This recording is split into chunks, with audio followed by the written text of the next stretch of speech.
Hello, my name is Arturo Garcia, and my group and I will be presenting on the topic of substance use. More specifically, our presentation will focus on minimizing substance use-related injuries and concerns at Penn. We will start by explaining this issue and assessing the situation at Penn. After that, we will present our intervention policy proposals to deal with it. Finally, we will explain the impact we hope to create with these actions and its expected effect on the Penn community. Let's begin.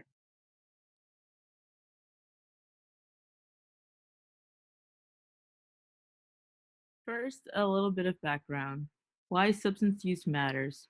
Substance use matters especially during adolescence because reports have shown that substance use has been associated with alterations in brain structure, function, and neurocognition. Additionally, reports also have shown effects of substance use can also increase a person's risk for trauma, violence, injury, communicable diseases, and even death.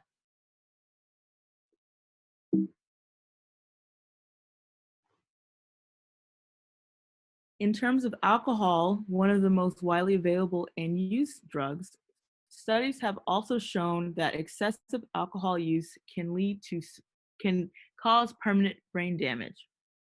On a national level, in 2018, the NIH issued a report that estimated that approximately 20% of college students met the criteria for alcohol use disorder.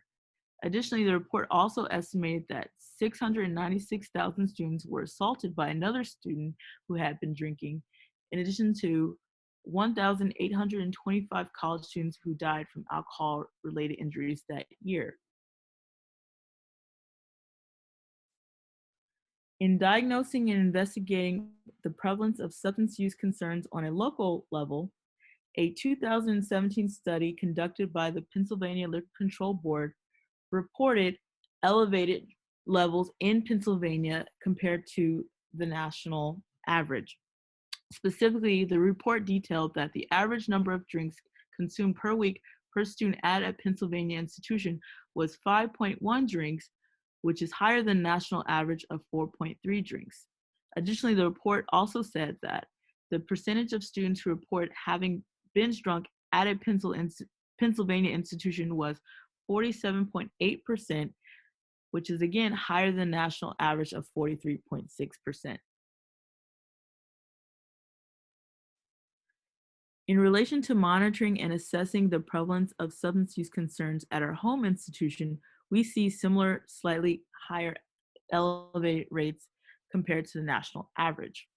Specifically, in a study conducted in 2014, approximately 39% of students said they use alcohol or other recreational drugs to combat stress.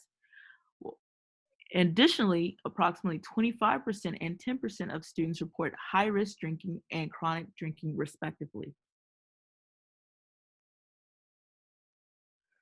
In 2020, our public health class gathered data from a total of 214 Penn students to establish salient issues as to what were the perceived barriers to maintaining health at Penn. And similar to the 2014 statistic, 30% of students mentioned substance use, including alcohol use, as being a concern in terms of maintaining health, which demonstrates that we can improve upon existing strategies that the university has taken to combat this issue. And now we will present our pitch, which highlights our proposed intervention.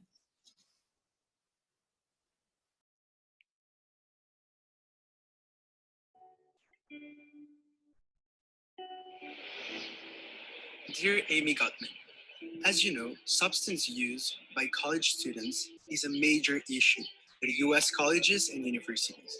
The consumption of these substances by college students has resulted a range of harmful academic, health, and social consequences for these young students, as well as for their peers and communities. In a pilot study conducted in 2014 at Penn, 39% of students mentioned the use of alcohol and other recreational drugs to combat stress. Nearly 25% reported high-risk drinking and 9% chronic drinking. To make matters worse, This situation has barely changed since then. In a study conducted this year out of 214 Penn students, 30% mentioned that substance use was a barrier to maintaining good health. It's time to act. It's time to change. The future of thousands in our community is in danger, and we can make a difference. But we need your help. You are our president. You are the face of the university. You proudly represent our name and our accomplishments as a community. We are asking for your help to drive change together. My name is Arturo, and I'm a senior and exchange My student. name is Ashley Numba, and I'm a junior. We represent a group of 5 Penn students worried about the health of their peers. That is why we propose an intervention based on 4 pillars. First, an expansion of Penn's medical amnesty policy. As a second point, the adoption of open door policy. Third, hiring more substance use counselors to join the line of SHS and CAPS. As the last point, but surely not the least, empowering our students and student clubs through more comprehensive substance use harm reduction programs implemented by our RAs, GAs, and wellness student clubs. We believe that these measures can effectively help us tackle this problematic issue. Some actions have already taken place on other college campuses and have been proven successful. This is not only about values and an ethical issue, but also about bringing value to our community. We know that you care about us, your students. As our leader, as our president, we ask you to hear our struggles. We envision immediate results within the first academic year, but the impact of these policies and results will be progressive, increasing throughout the years, as new cohorts matriculate and act as catalysts for newer generations. If we allow our students to have better policies and interventions regarding substance use, we can decrease costs towards Penn and increase student productivity and well-being. By joining our efforts, empowering our members, and connecting students with resources they need, we hope to achieve a decline in substance use-related incidents, such as injuries, repeated emergency department visits, or even necessary medical treatment. Let's be better. Let's move our institution further. But most of all, let's make Penn a safe place for everybody.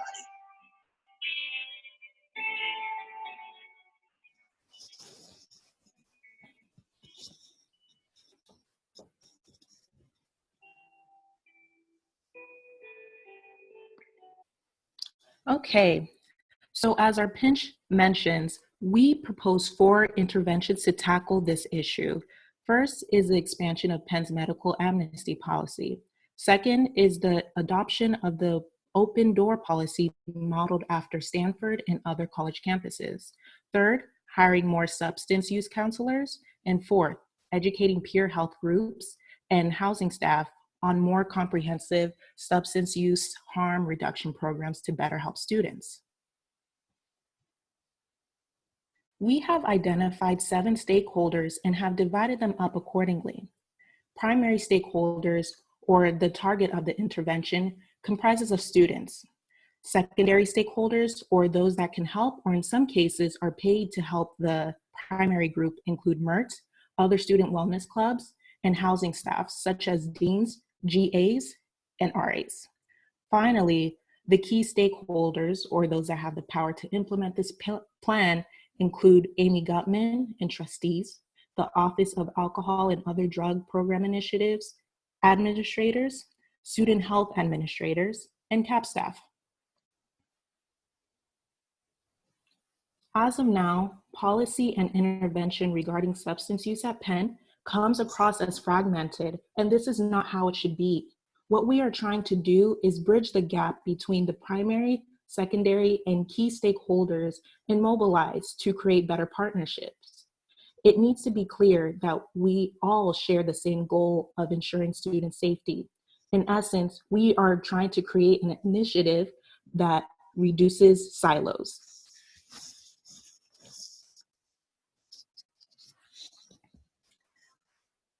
So we have created a Venn diagram to highlight how all stakeholders are connected and sharing the same goal.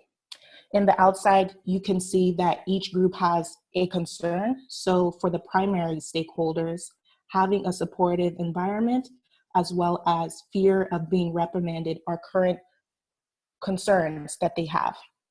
As for secondary to the left, educating students on safe usage intake, and then to the right, with key stakeholders, are possible ethical concerns of policy implementation. As we go into the overlapping sections, these are the areas where we are trying to reduce the silos and create bridges. So as we can see with the left, with between primary and secondary, creating open lines of communication, this is an area that needs to be improved upon because, as I said before, students have the fear of being reprimanded because they are not able to come out and tell RAs, GAs, as well as the fear of going to counselors because of their issue. On the bottom, reducing number of students in the ER. This is a goal shared by both secondary and key stakeholders. And then to the right, between primary and key stakeholders, reducing attrition rates. Overall, our initiative increases student safety, which is in the circle. Our plan is something that all stakeholders should want to implement.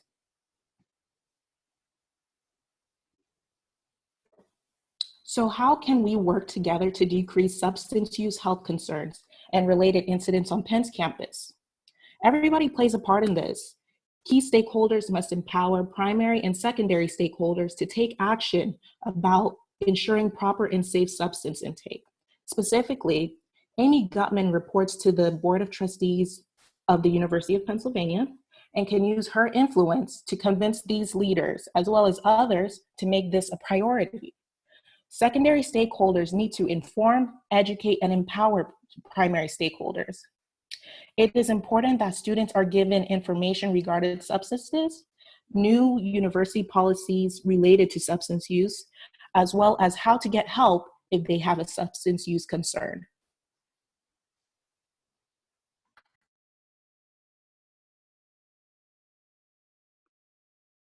Each stakeholder we mentioned has a specific role to ensure that steps are taken to properly implement this initiative. Key stakeholders ensure that policies they've created, such as the medical amnesty policy in this case, are actually accessible by the target population, Penn students. From an institutional level, there must be an expansion of the medical amnesty policy, including informing students on the policy's current provisions. As for introducing new policy, Penn can adopt an open door policy that exists at comparable universities, such as Stanford, where students are encouraged to make smart choices regarding alcohol consumption under supervision of residential staff members. Secondary stakeholders include existing entities such as CAPS and SHS and can be bolstered in this initiative by hiring more clinicians, specifically more substance abuse counselors, to deal with the specific issue of alcohol use on campus. CAPS and SHS will ideally work in tandem to mitigate the issues associated with the mental health and increased substance use in the undergraduate population.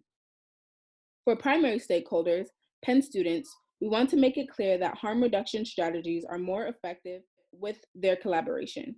It is one thing to receive direction from administration, but Penn students can also aid in the effort of informing their peers of tactics on staying safe when or if they consume substances.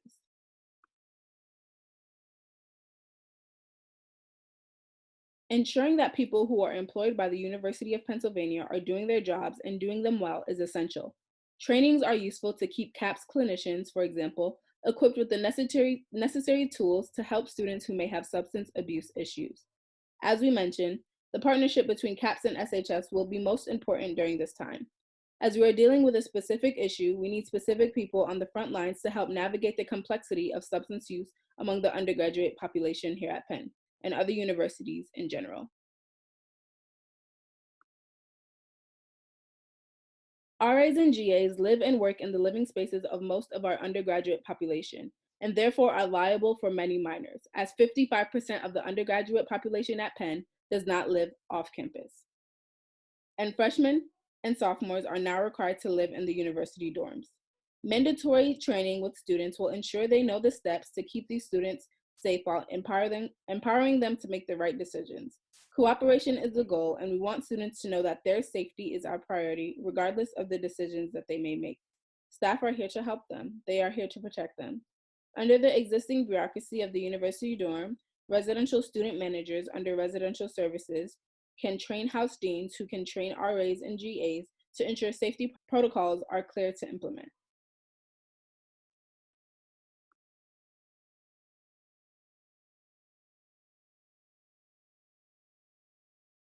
As part of the evaluation service under the assurance function, we will implement surveys among students and collect data from stakeholders to assess the success of our program. Surveys will be conducted at the beginning and end of each semester for all 4 years of undergraduate education in order to assess how the intervention affects students' behavior over time. The survey will be anonymous to encourage more accurate self-reporting. Some examples of survey questions are: how many drinks a week do you have? How many times per week do you use other substances? Do you implement a safety plan when you drink or use substances? How comfortable would you feel helping a friend in a drinking or substance-related situation? Evaluation from the students several months after the intervention is implemented will tell us the impact of the intervention. Examples of the desired output are the average number of drinks per week decreasing, or more people reporting the implementation of a safety plan. This program will go into effect with the next incoming freshman class. Students already enrolled at Penn will not receive this intervention. This way, they can serve as a control for our assessment.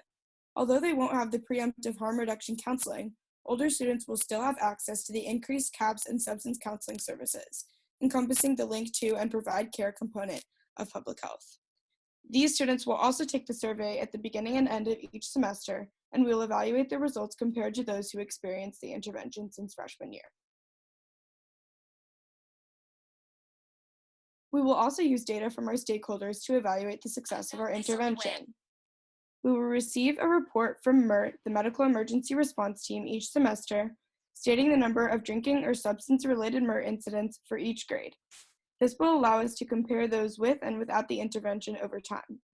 We will also receive reports from Student Health, CAPS, and Penn Police. This will tell us the number of students who use these services for drinking or substance-related incidents or accidents. Incidents or accidents include injuries, repeat emergency department visits, and necessary medical treatment because of drinking or substance use. As a result of our intervention, we project a decline in the number of reported incidents from our stakeholders among students who had the intervention. This would indicate that students changed their behaviors and that the intervention encouraged them to practice safer drinking and substance use. We expect results within the first year, but project that the greatest results will come after 2 to 3 years of implementing the intervention. Our main goal is to facilitate the student body of Penn to drink more safely when they drink by measuring drinks and implementing safety plans, as well as to reduce the number of emergency visits related to substance use through education about safety. Finally, all of our policies are done to make Penn a safer place overall. The financial impact of the proposals mentioned is difficult to estimate, since it greatly depends on the efficacy of the stakeholders to implement the policies considered and on the students touched by them. Nonetheless, we consider that it is essential to take into account that programs targeted towards reducing the negative impacts of substance use have proven to pay for themselves by preventing future medical interventions for the public they touch. Moreover, this project and our vision go far beyond the simple financial gain perspective. Why? Because by putting our efforts into these, we hope to improve the wellness of the overall Penn community. We envision students who feel safer because they are more knowledgeable of the resources available to them, and that will have better health conditions. By living in a higher state of well-being, students can also personally develop in a greater way and be more productive. Eventually, these will be reflected on their projects, grades, personal relations, which will make them and their peers feel better. Finally, Penn's internal and external image and reputation can be improved by contributing to build a healthier and stronger community for all of its members. Thank you for listening to our presentation.